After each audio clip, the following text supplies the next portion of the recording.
Samantala, dumating na sa Japan ng Filipino boxing legend at 5-division world champion na si Nonito Donaire Jr. at malinaw ang kanyang hangarin na muling isulat ang sariling kasaysayan sa nalalapit niya na world title fight.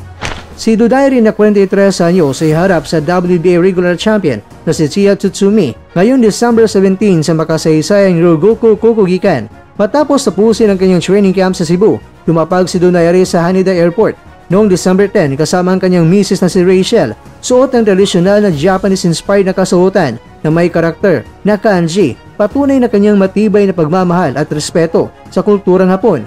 Dalawang samurai ang maglalaban ng may respeto. Magiging isang napakagandang laban ito.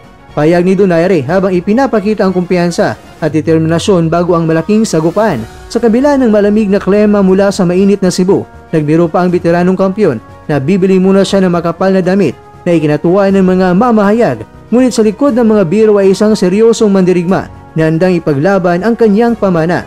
Kilala si Donaire bilang isang tunay na Japanophile at tagahanga ni Miyamoto Musashi noong 2012 bago ang laban niya kay Toshiaki Nishoka sa Los Angeles. Muntik na sana siyang magtimbang suot ang fundushi, ang tradisyonal na Japanese loincloth, ngunit umatras dahil sa payo ng kanyang kampo.